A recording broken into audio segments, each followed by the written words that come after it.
I start with a great quote by William Spady. All students can learn and succeed, but not in the same way and not in the same day. This is what is the exact philosophy of UN 2030 SDGs, quality education, that is goal 4. And based on that, our NEP 2020 has been framed. And this has been talked since many years. But however, we are delayed in implementing this process in our higher education and primary education system in India. So what we thought when the generation started on this earth, people started as education system should be a broad-based education. What is a broad education? Say we want all the people to earn all the credits what we impose on them, irrespective of their potential, original strength and potential. That is where if we ask a fish to climb a tree, it will be utterly failure. And then it will live its whole life as a stupid, that I am not useful person on this planet. So this is where we need to look into as education is.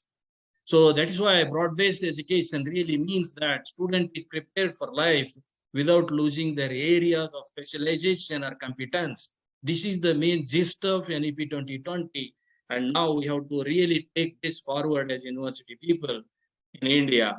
And in earlier days, what we had in education system is purely a prototype system where a factory system, raw products are entering and finished products are coming out of this factory of education system where the creativity and intelligence has been drained out.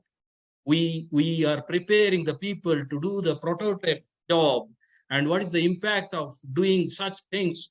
And which has been broadly, we are influenced by the British colonial system, where we were made to become prepared for becoming a.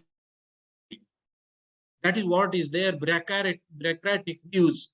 That is how the civil servants, clerks, and bureaucrats are only prepared out of such education system. And that was the theme of those invaders in India. And we continued that system since many years, even though there was a big scope. At least now we are happy that we are moving in the direction. So objective of that education system is to score the high percentage of marks. This raises cutoff bar of the college and universities. It is reaching to impractical score in these days. You see, people are scoring CGPA percentage more than 9.5, reaching 10, which is not reflecting truly the skill sets that they achieve. This is what is the problem with such system is who are the ultimate sufferers? It is the national economy. Lack of skilled employable people become ineffective for the growth of the industry and economic scenario in the system in our nation that produces the joblessness in the country. That is, these semi-skilled people cannot contribute for the wealth creation. This is directly linked for the now. What is that? If people are literate to the maximum extent, are we able to meet this requirement? There also we are utterly failed. If you look into the statistics of literate class, in 1947, it was 12%. Now, today, it is 77.7%. So, big jump in literate class. But is it witnessing the equivalent growth in economy of the nation? No. We are still developing. I don't know how many years we are in developing. So, this is where we need to address. Thus, education comes into picture. What is that flexible, inclusive, all that education system. Now, here I start with a small thing, how the education system is linked to the sustainable development goals. You know that United Nations, UN Vision 2030, that is a goal 4, quality education. It ensures inclusive and equitable quality education to promote lifelong learning opportunities for all, based on which our NEP 2020 has been drafted, which it aims at providing education system, holistic, flexible, multidisciplinary, aligned to the needs of 21st century skills. What are the 21st century skills? If we look into these 21st century skills, critical thinking, collaboration, creativity, and communication. These are the 21st 4 C's. Whether are we giving a bigger scope of our students in the universities to inculcate these 21st century skills, which are based on basically 4 C's. If you look into the economic development, how the economic development will be enhanced through this 21st century skills by our graduates, this critical thinking and problem solving, which makes the people, the graduates, to analyze the complex issues and find effective solutions in real life, thus enhancing efficiency and productivity. Creative and innovation, this is very, very important. We are giving not much importance for the new ideas, which enhances the economic growth. Communication and collaboration, whatever my knowledge, I want to share it effectively. Are we teaching in our universities properly? What is that? How much percentage of my knowledge is reaching to the public or the people I interact? So that is what is very important. And that skill set we need to have. Digital literacy, because in today's days, without digital technologies, we cannot move ahead. And global awareness to navigate across the countries, across the geographical areas, and understand the issues and give a proper solution. And leadership responsibility, entrepreneurship. Now the startup and all, now Indian government is giving a lot of scope for the startup, for the UG and PG people in the university. So these people need to understand the financial principles and then how they can contribute to the growth of the economy of the nation. Social and civic literacy is very, very important to engage with and contribute to the community and thus enhance the economy. That's how the skilled literate people can grow the economy. And now NEP should, the objective is that now what are how the 21st century societal shifts that are happening compared to 21st and 20th. I have given in terms of few components here. Number of jobs in 20th century has limited to 1 or 2 or 0 numbers. And now there are ample. We have job requirement, required a mastery in one field. Now today that is not the scenario.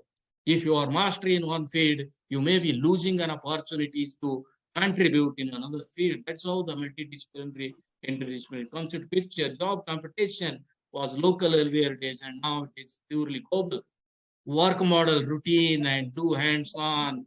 So these routine people, prototype job or clerks, who cannot decisions, bring a new creativity ideas. But now there is a lot of all this creativity and interactive nature of our education system. And the education model was institution-centered, formal degree attainment. Only degree is the primary attainment, but here lifelong learning is very, very important. People cannot learn only in the universities. They will learn a lot, many things with other things. I'll give next slide. There is a really impact. Agriculture was a top-down only. Now it is multi-directional. Bottom up, top down, side to side, horizontal, vertical. This is very, very important slide. It struck me on somewhere I browsed it. Recognition, what is a lifelong learning? We have all the program outcomes wherein all our accreditation ranking, look into the what are the outcomes of your education. So you all, if you look into engineering, that speaks on lifelong learning skill. Every graduate passes. What is that? Excuse me, sir. May I please interrupt you for a second? Yeah, sir, please. Your screen is not visible. I think you forgot to share it. It's not displayed, not shared. No, it's not being displayed. Oh, I'm very sorry. I would have got this message.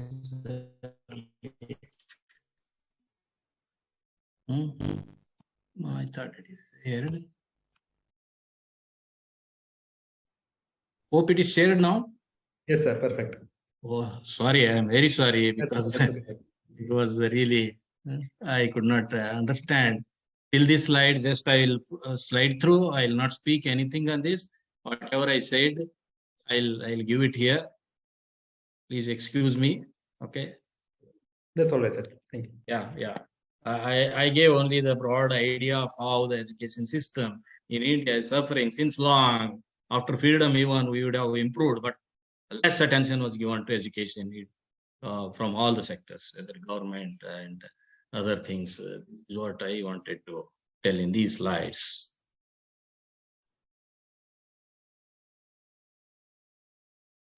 economic development, how this shift is happening in today's 21st century and 20th century. Now I was on this slide actually. I wanted to give the highlight of what is the lifelong learning impact on education system, why universities should promote lifelong learning skills during the university tenure.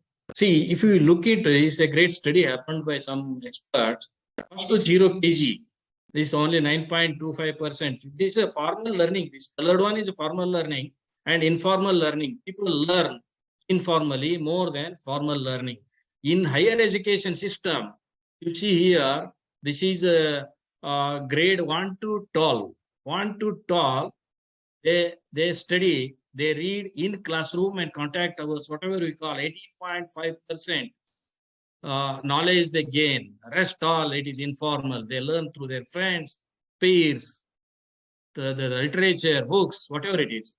And when it comes to the UG, you see, it's really heartening to see that we engage 30-35 hours per week classes we take in a classroom. We wanted them, whatever I have, they have to learn. Whatever the knowledge I have, they have to learn. We impose. But the question here is, how much they grab from my lecture? That is only 7.7% out of 16 waking hours in a day. That amounts to 3 hours in a day. Only they can be engaged. Rest all, it is all informal. It's a psychological study done. And in graduate level, PG level, it is just a point. It is a 5.1%. When you go to work and retirement, see, formal learning is very, very minimal. Here and there, some dots are there, but it is purely your life experience. And based on that environment, you learn. This is where our NEP and all our credit framing in the classroom. I cannot implant innovation in the student mindset. Continuous review progress and other things must be there. Adoption of flexible curricular structure. I'm not going to give what is that framework. That is already given. Now I am a little bit critical on this. How? What challenges immediately we may face when we start this? So multidisciplinary context and flexibility in course options. Of course, fine, that's good. Multiple entry exit options, certificate, diploma, bachelor degree, honors with or without research and all. Job market survey. What is this? These people, where they land. Certificate we tell after 1 year. After 1 year, people go out. Okay, for what reason and how many percentage they are paying currently? People with a weak economic background, there are disasters in the family, they cannot continue the education, cannot complete the degree. How much percentage? And of course, for them, we need to support.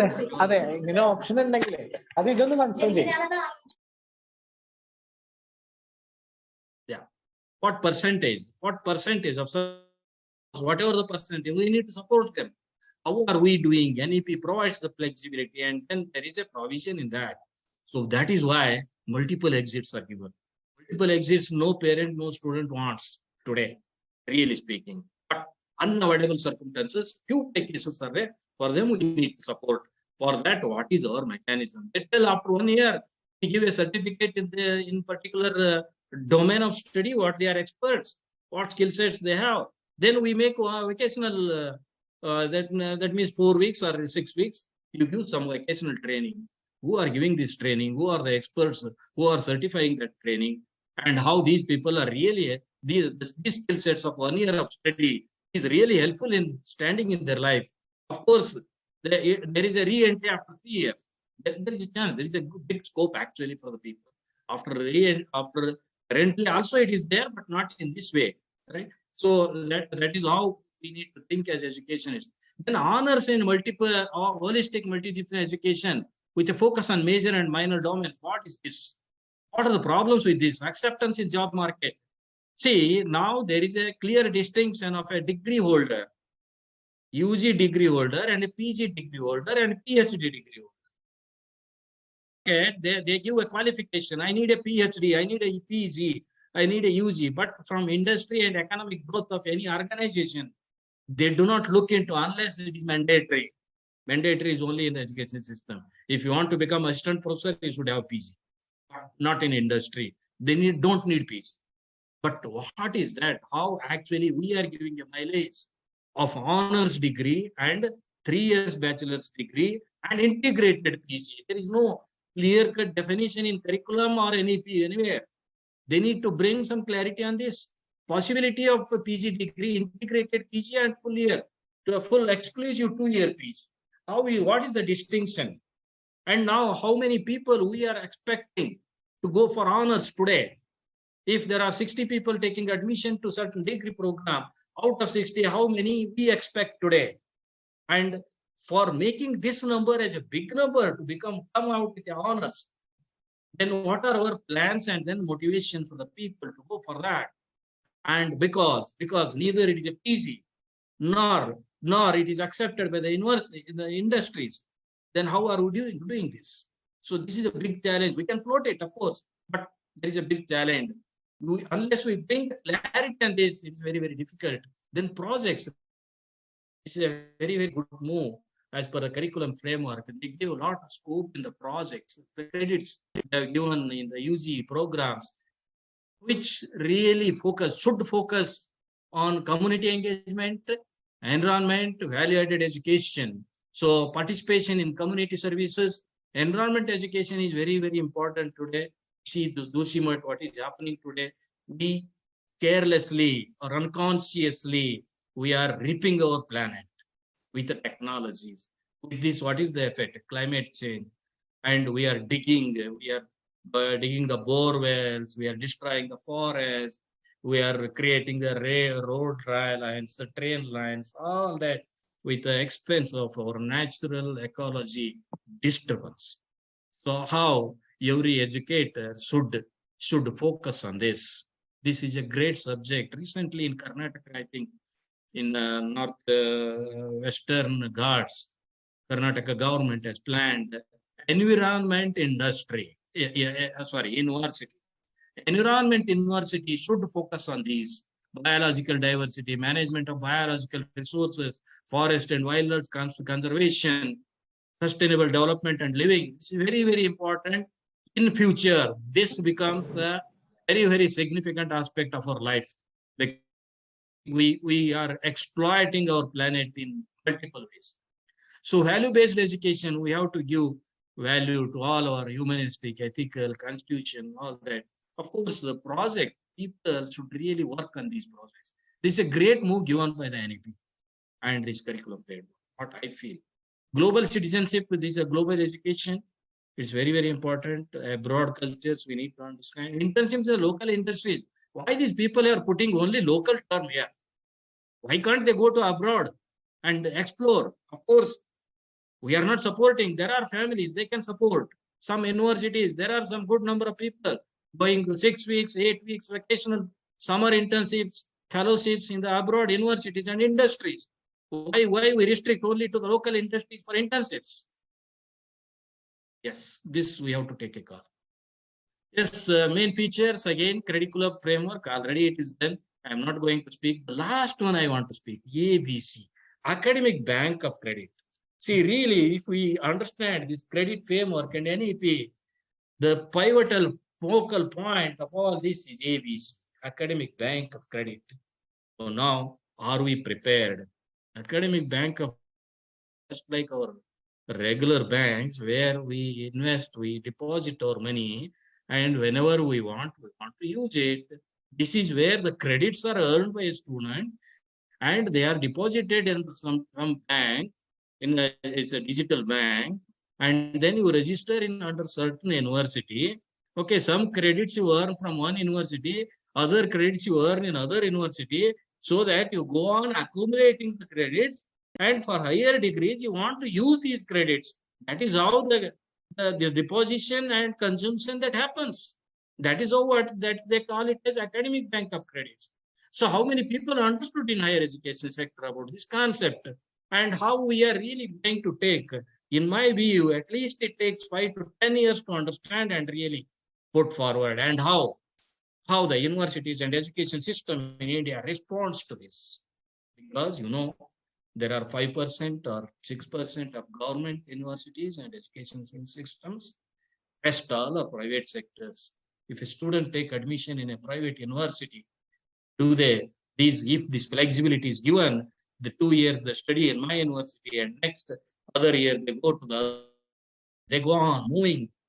Then how these universities balance their basically the finances is the biggest issue. If all are government, of course, can be managed. So this becomes a challenge for us. That's what I feel. And we have to bring clarity. This I will not speak already. It is known to you. There is no, they are telling only minimum. 3-year degree, 120 credits, 4-year degree, 160 credits. Minimum. We can go up to 180, 200 for 4 years and 160 up to 140, 160 for 3 years. So this is what now I am going to speak on. Multidisciplinary, this also has been spoken. Enhancement ability courses achieve competency in modern Indian language and with special emphasis on language and communication system. This is very, very important. A very good option they have given. Then this skill enhancement courses, practical skills, hands-on training must be given more weightage and more significance, because students have to make their hands dirty to learn. It's not only classroom. That is where informal learning, it supports informal learning. Practicals, projects, they support informal learning. We have to encourage that. Then value added, of course, India, our nation, environment, science, education, digital technologies, health, wellness, yoga, sports. These are all coming nowadays, of course.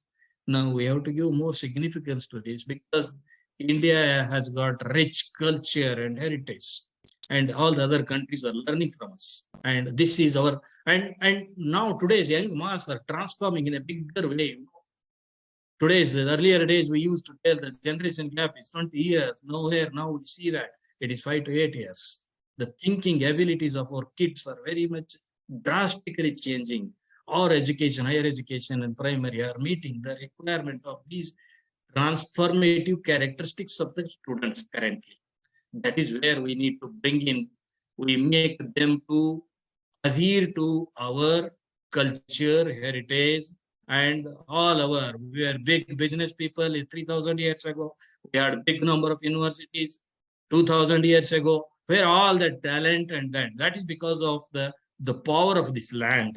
Now, whether our NEP and curriculum framework can bring back that glory, so that we know we cannot be categorized ourselves as a developing country.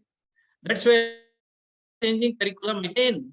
What is that provision to change curriculum components? Again, there is a problem here. Major, minor, multidisciplinary, value addition, ability enhancement. What is this? The connectivity of respective curriculum components has to be carefully designed for seamless changeover. This is very, very important, because when you say the discipline change, what is that? Become a person in first year after completing. Can they go to physics in second year? That is what we need to think, and then bring careful and sensible decisions on this. So this is where we have to scopes, we have to enhance in this curriculum in terms of startups. This curriculum framework never speaks anything about startups. That is the future, and which leads to our economic growth. 1 year industry internships, they are talking about only internships as a semester or as a project. But 1 year, can you make them free completely? That is what current industries are looking into.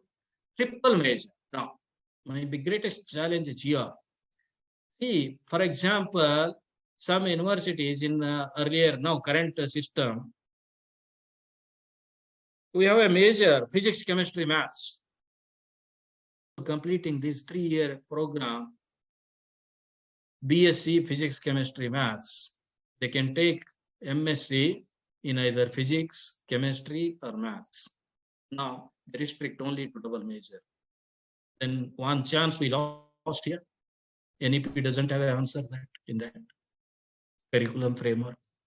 Why we tell flexibility and all that we are bringing, but we are going back, we are removing the flexibility here.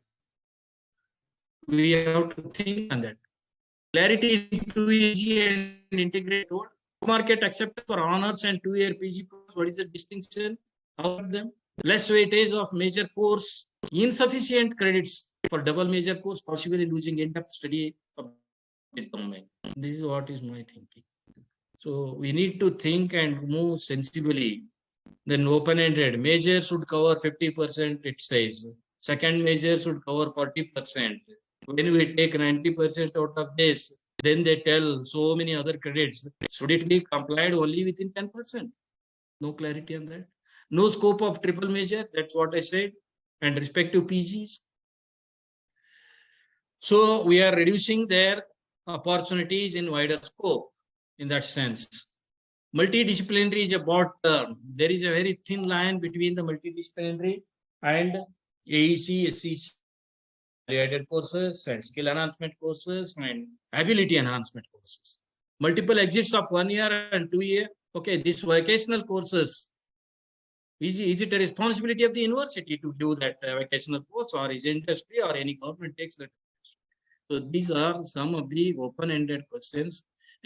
Exit after 1 year, 2 years, this already I have spoken. What are the problems after 1 year and what are the problems after 2 years? 1 year is a completely blurred idea.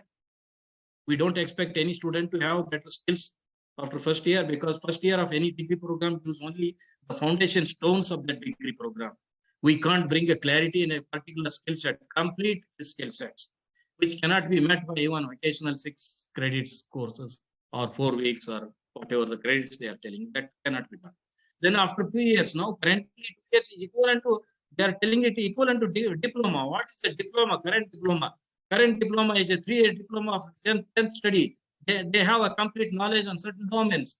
And we bring with 2 years of any degree program, which is focused on completing the degree structure of the framework here. Now 2 years they study and we award them as diploma. Do they have any completeness in the knowledge and skill sets?